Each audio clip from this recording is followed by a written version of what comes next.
Thanks everybody for joining me in this video. I'm a little bit out of my depth with this one, to be honest. I feel out of my depth with this one.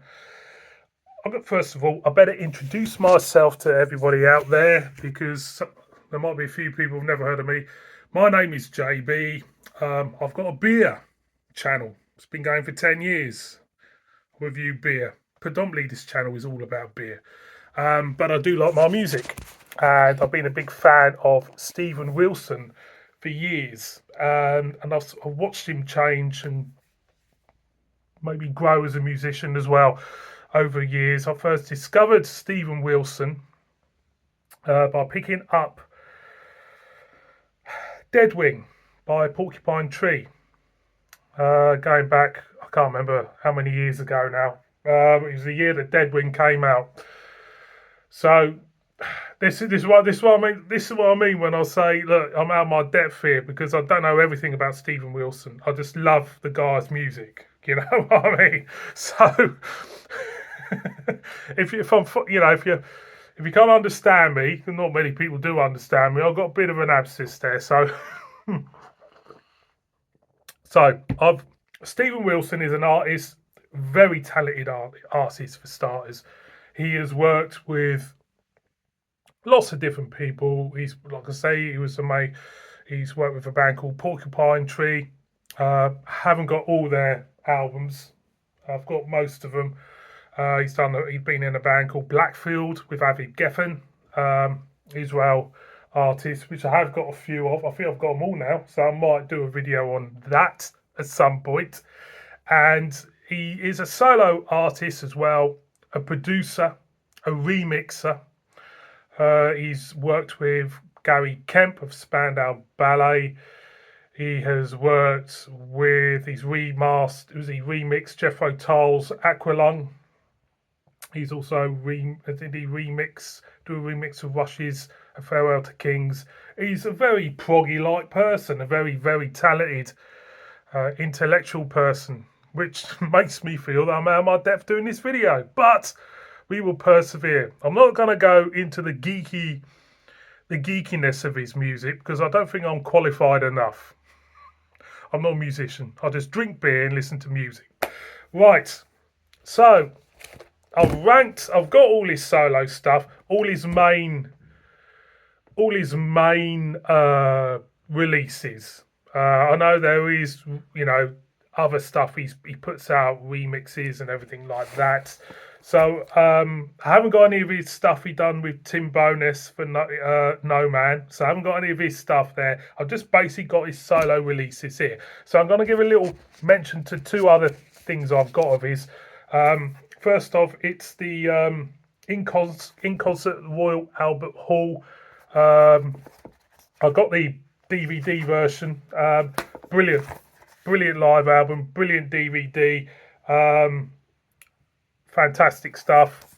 I won't go into the track listing of that, but it is brilliant, well worth picking up. Fantastic release. And also, I picked up a few years ago the DVD film of his debut solo album, Insurgents.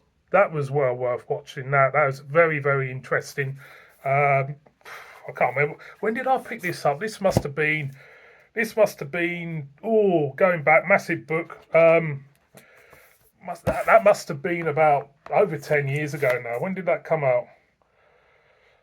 2010. So you're 2010. I bought it out when it came out. So two great releases to enjoy on their own. So I have ranked these albums, and like I say, I've just done it through personal preference. I'm not qualified enough to say that, there'll be people out there screaming, saying, he doesn't know what he's talking about. He's put that down there and he's put that. I know. But, this for me, Steven Wilson is one of the most talented musicians in the world. So whatever I do in this video will not be right. So his music in a nutshell, it changes, goes from prog, it has changed lately, goes from prog to electronica. You got influences of King Crimson and Genesis influences there. I can see that in his music. So it's all a bit all over the place. But there is a common thread of Steven Wilson identity in it.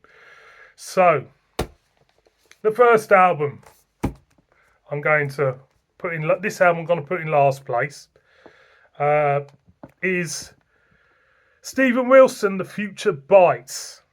Now, I do love all his albums. I do. And you put it in last place. What do you put in last place? I do. This was kind of like the Lockdown record, was it? It was. I'm gonna get murdered for this video. I am. Anyway, we'll go through it. So the track listing is as follows. Track 1 is Unself. Track 2 is Self. Track 3 is King Ghost. Track 4 is 12 Things I Forgot, which I absolutely love. King Ghost also love. Eminent Sleaze is really good. Man of the People, brilliant. But for me, the main song on this album is Personal Shopper, with a cameo appearance of Elton John. It's absolutely brilliant. Absolutely brilliant. The whole song, it just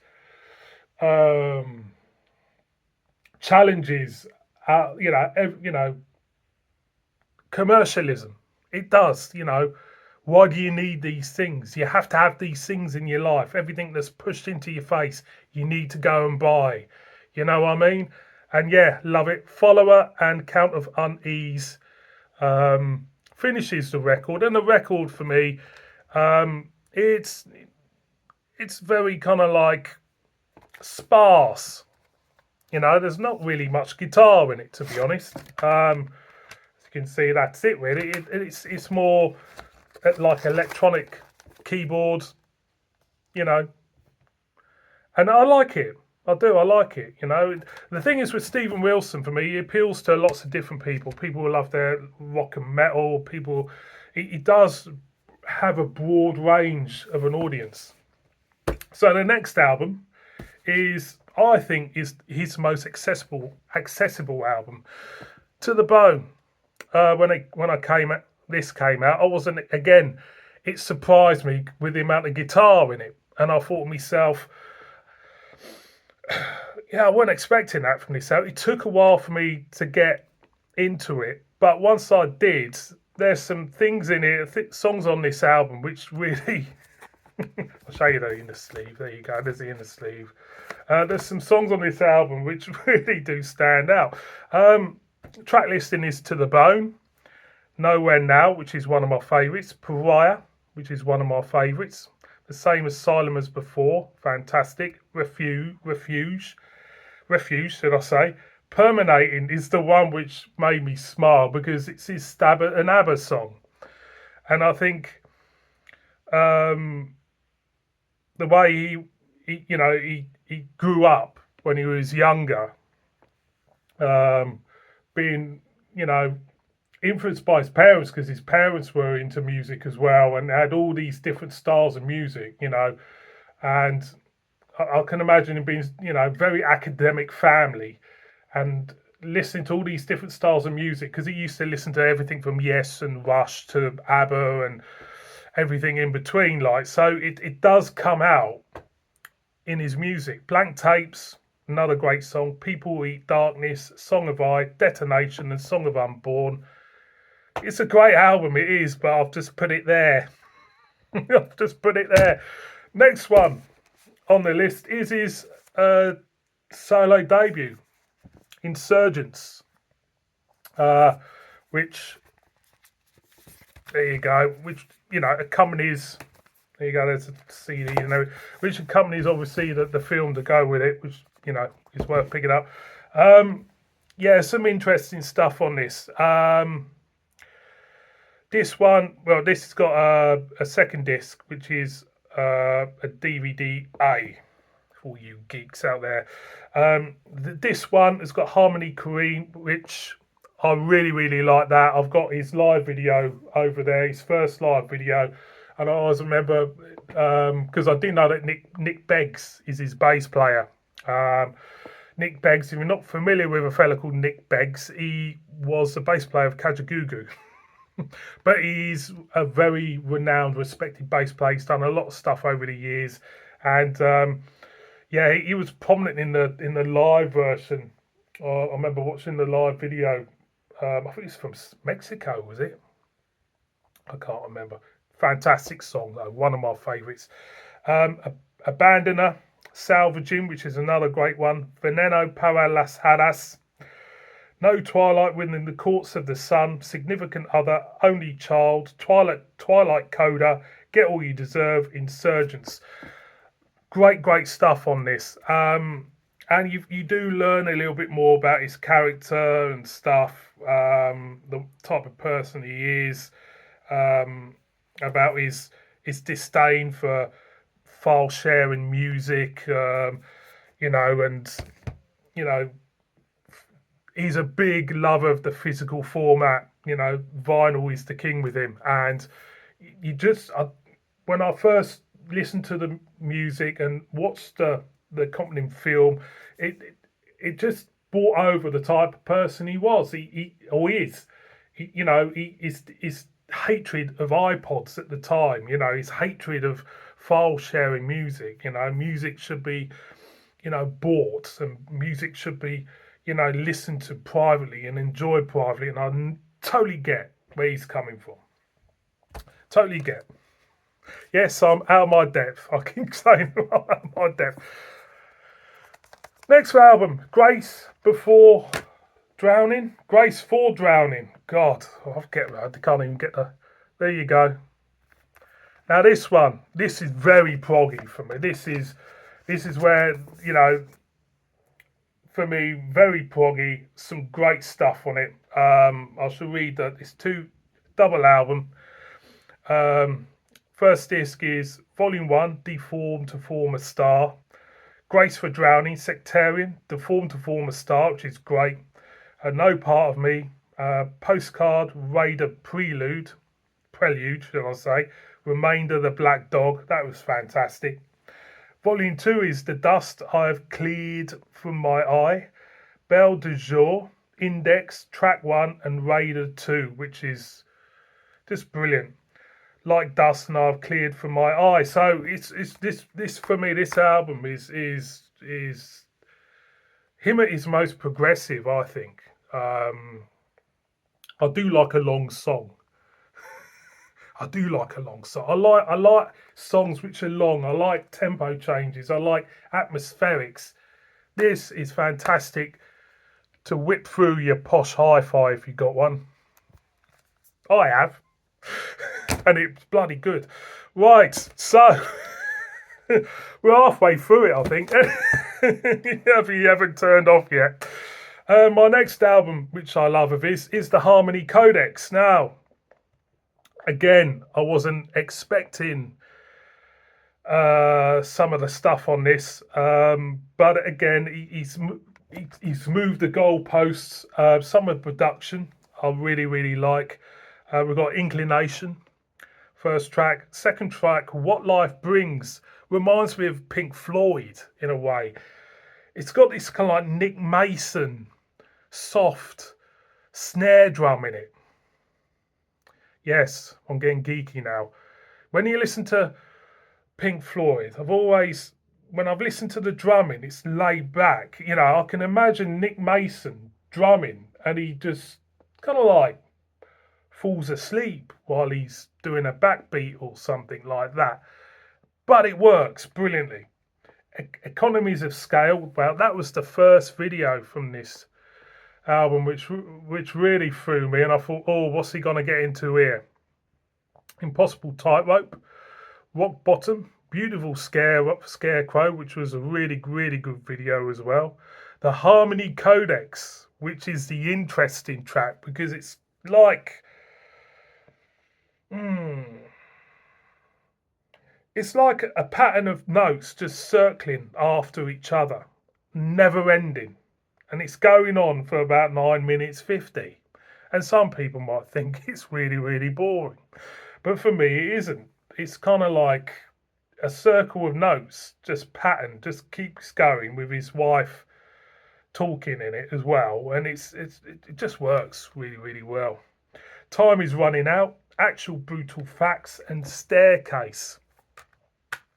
Great album. Great album. So now we're getting on to my top 3 Steven Wilson albums. Now, at the moment, this could change. I could do another video of this Steven Wilson video. I could do another video in about 2 weeks' time and it'd be different. But at the moment, my third place Steven Wilson album is The Overview. This came out 2 weeks ago and I'm just getting really into it. Now, what is The Overview? The Overview is what an astronaut sees from space for the very first time when he looks down on our planet for the very first time. The feeling. What would you feel if you ever went into space and looked back on our planet? What would you feel? Would feel totally insignificant, thinking to yourself, God, that's our planet. Look at everything else. How insignificant we are. Would you feel emotional? I think I would be quite emotional. Actually seeing our planet for the very first time. How, we all fight and fall out on this planet, or how we live our lives, which really, there's 2 songs on this album, by the way, only 2 songs. The first song's 23 minutes 17 long, the second song's 18 minutes 21 long, and for me the whole album explores how insignificant we are in a way. The first song, Objects Outlive Us, which in the title itself, Objects Outlive Us. Wow, of course they do. You know what I mean? We're too busy in our own mindsets, in our own lives, to really think about anything else apart from that. We don't look at the bigger expanse. I watched something the other day with that fella, Brian Cox, the one who played keyboards in Dare. You remember Dare? Great rock band. And he came up with something which was totally mind-blowing for me. Planet Earth is in a certain position in space, just there, right? If it was 10% nearer the sun, it would be too hot for us. It would be hell. It would be hell for us as a human race. If it was 10% away from the sun, it would be hell again for us as a human race. 10% nearer be too hot for us. Too hot for us. We're going, we would have to adapt, and it would shorten our lives. I don't think we would survive. 10% away, it'd be too cold. And it's amazing when you think that way. Wow. God, I'm getting on with how, and AdSense not make any difference, is it? Anyway, so the first song is No Money's Poor, the Buddha of the Modern Age. Objects, meanwhile, Cyclones, I hope I've said that right, Ark, Cosmic Sons of Toil, No Ghost on the Moor, and The Heat Death of the Universe. And there's this kind of like, with a lot of his stuff, there's kind of like a reoccurring, there's a reoccurring chord structure in this song, and I think it goes throughout the album. Yeah, I like it. The second one, The Overview, I'm gonna get absolutely, because these are the music nerds out there got their knives on me after this video. The Perspective, A Beautiful Infinity, Borrowed Atoms, A Beautiful Infinity 2, Infinity Measured in Moments, Permanence. The second one really does explore how expansive the universe is and how really small and insignificant we are. For me, the first song is kind of like looking at us, living away like, beavers, sculling away like beavers on their own personal limited lives on the planet, not really realizing what's out there. And we are really nothing. Brilliant stuff. Now we're getting to the meat and potatoes. My second favourite Steven Wilson album is The Raven That Refused to Sing and Other Stories. This for me was him at his proggy best, really. This has got lots of, for me, influences from King Crimson to Genesis. Maybe a bit of Emerson Lake in there. It's his prog masterpiece, and it's brilliant. Everything about it is absolutely brilliant. Do you have Alan Parsons involved in this as well? I believe, right? And for me, there is two songs which really are my favourites. So we give the track listing: Luminol, Drive Home, which is really, really fantastic video to it. The Holy Drinker is one of my absolute favourites. Has to be, being a beer channel. The Pin Drop, The Watchmaker, and the biggie is The Raven That Refused to Sing. Go and check out his video. It's brilliant. Absolutely brilliant. Yeah, the whole album produced perfectly. Took a while to get into it, but my word, it's fantastic music from start to finish. Absolutely loved it. Yeah, perfect stuff. My number one is an album which I never thought, it's an album which it took a while. It really did. And the story behind this album, I believe, it tells a story of someone dying and being forgotten about. And, that must be a horrible thing to think about, dying and being forgotten about and everything. It really is. But the music, the whole, that's the theme of it, I think it is. So all these music nerds are gonna think, God, this bloke doesn't know what he's talking about. I don't know what I'm talking about.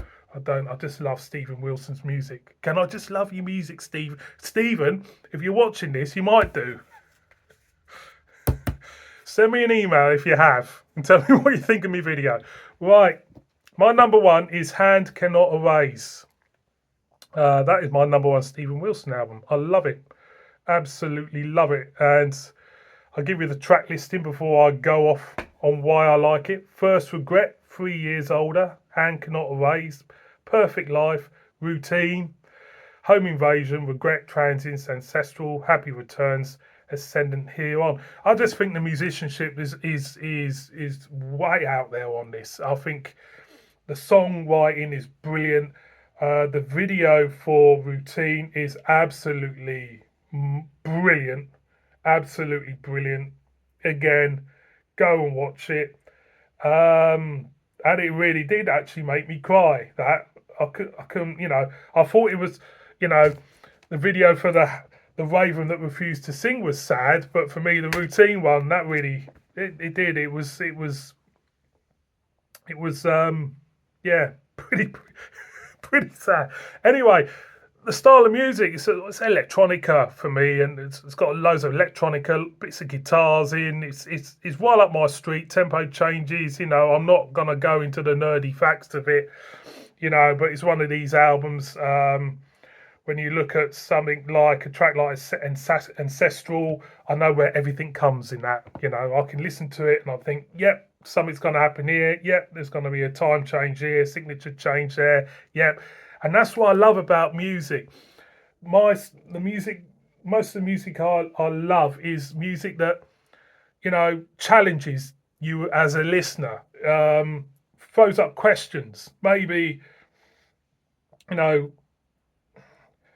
makes you think, tells a story. that type of thing. And for me, you know, Stephen Wilson is one of the greatest musicians in the world. And he does it brilliantly. And everything he does musically has been brilliant. So that's my number one Stephen Wilson album, Hand Cannot Erase. Go and listen to him. If you haven't heard of Stephen Wilson, go, give him a go. Tell me what you think. But overall, he's brilliant. Thank you so much for watching this. I've either made the worst video I've ever made on my channel, but I don't care. I don't care. See ya on another one. Bib bib.